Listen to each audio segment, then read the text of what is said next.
The person who looks richest in the room may be paying a hidden monthly tax, the cost of convincing strangers. Imagine two co-workers who earn the same salary.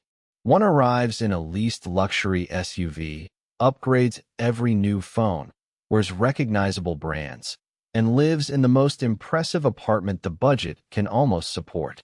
The other drives an older car, wears simple clothes, and rarely posts a purchase online. From the outside, the first person appears wealthier. But appearances cannot show debt, savings, or financial breathing room. The second person may have the stronger balance sheet. The difference is what we will call the status tax. This is not a government tax, and it is not a criticism of enjoying beautiful things. The status tax is the recurring cost of buying, upgrading, and maintaining things mainly because of what they communicate to other people. The important word is recurring.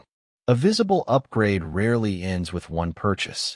A more expensive car can bring a larger payment, higher insurance, premium fuel, and pressure to keep the car looking new. A prestigious apartment can raise the rent and also change the restaurants, furniture, clothes, and social events that now feel normal. The first purchase creates a standard. Maintaining that standard creates the bill.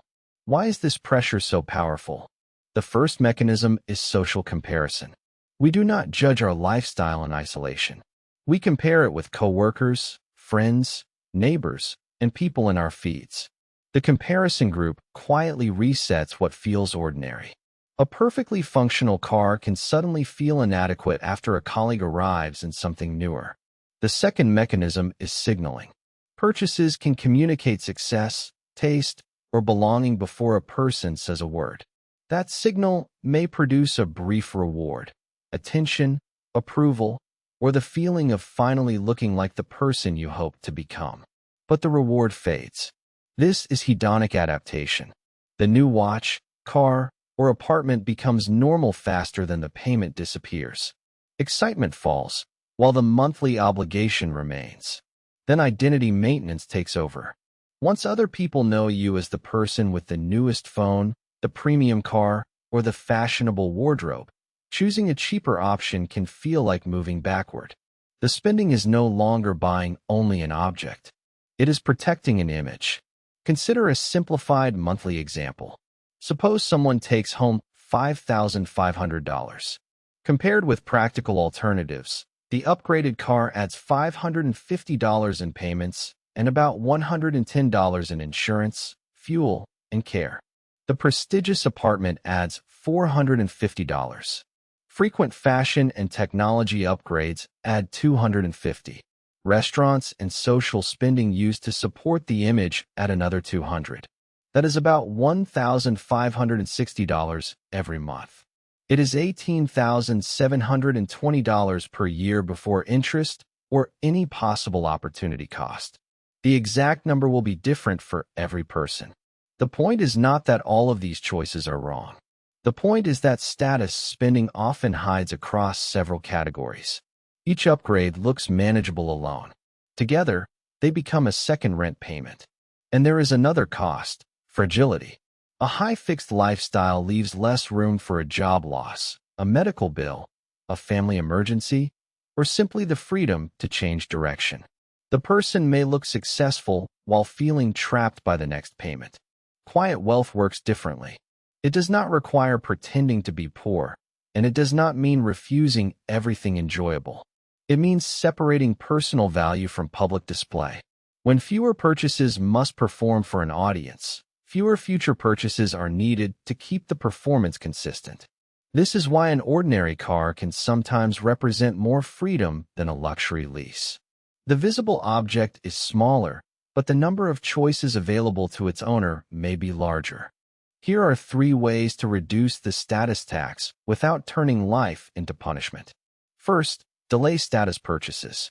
When the desire is connected to attention, urgency makes it stronger. Wait at least 24 hours for a smaller purchase and 30 days for a major upgrade. During the delay, ask one question. If nobody could see this purchase, would I still want it at this price? If the answer is yes, the purchase may be providing real personal value. If the desire collapses when the audience disappears, you have identified the part of the price that buys status. Second, calculate the full recurring cost. Do not evaluate a car by the payment alone. Include insurance, fuel, maintenance, parking, and the length of the commitment. Do not evaluate an apartment only by rent. Include fees, commuting, furnishing, and the lifestyle that tends to come with the location. Convert the decision into a monthly number and an annual number. A visible upgrade often feels smaller when presented as one payment and much clearer when shown as 12. Third, create a private scorecard. Status spending is attractive because it gives immediate, visible evidence of progress. Savings, debt reduction, and financial resilience are quieter. Make them visible to yourself. Track a few numbers that matter: emergency runway, high-interest debt, savings rate, and net worth. These are not exciting social media posts, but they reveal whether your options are expanding. The goal is not to look unsuccessful. The goal is to stop renting the appearance of success at the expense of actual freedom. Before your next visible upgrade, ask, am I buying the object, the experience, or the reaction? If the reaction is the most valuable part, you may be looking at the status tax.